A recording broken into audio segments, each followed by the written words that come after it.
जी, नमस्कार। देखिए, सबसे पहली बात तो जो अंतर की बात है 10% का वोट शेयरिंग का, मैं बता दूँ जिस प्रकार से पिछला 2018 का चुनाव हुआ था, उसमें कहीं न कहीं हमारे खिलाफ एंटी इनकम्बेंसी थी और कुछ हमारी गलतियाँ थी, जिसे हमने पूर्ण नहीं किया था। उसके चलते छत्तीसगढ़ की जनता जो है, कांग्रेस को पूर्ण रूप से मैंडेट के साथ में सरकार में बैठाई थी। मगर जिस प्रकार से इनके घोषणा पत्र थे, वादाखिलाफी हुआ उसमें, चाहे किसान वर्ग हो, चाहे युवा वर्ग हो, चाहे महिला वर्ग हो, चाहे कर्मचारी वर्ग हो। उसके अलावा आप देखिएगा जिस प्रकार से घोटाले और भ्रष्टाचार इस सरकार में निकल कर रहा है, कहीं ना कहीं छत्तीसगढ़ की जनता ने के बीच में एक अविश्वसनीयता का माहौल कांग्रेस के सरकार के खिलाफ बना।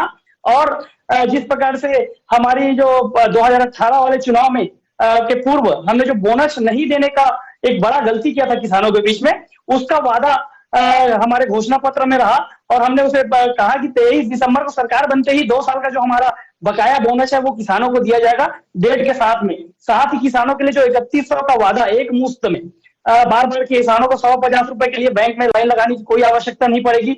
उसके अलावा जो 21 क्विंटल प्रति एकड़ खरीदी की बात थी, साथ ही महतारी वंदन योजना के रूप में जो मैरिड वुमेन्स या फिर महिलाएं हैं उनके लिए 1000 रुपए और सालाना 12,000 का वादा। साथ ही युवाओं को ये भरोसा कि किसी भी परीक्षा में भ्रष्टाचार नहीं होगा और जो भ्रष्टाचार हुए उसमें कार्रवाई होगी। तो ये सारे जो मुद्दे रहे हैं, इसके अलावा अन्य जो मुद्दे रहे हैं, वो भारतीय जनता पार्टी के साथ में छत्तीसगढ़ की जनता को लाने के लिए एक प्रकार से बहुत बड़ा आधार बनी है। और छत्तीसगढ़ की जो जनता है वो कहीं ना कहीं अपना जो माइंडेड है, ग्राउंड में समझ में भी आ रहा था कि छत्तीसगढ़ की जनता भारतीय जनता पार्टी के साथ में खड़ी है। और ये 3 तारीख को जब मतगणना होगा उसके साथ में तय हो जाएगा कि हम पूर्ण बहुमत के साथ में छत्तीसगढ़ में अपनी सरकार बनाएंगे।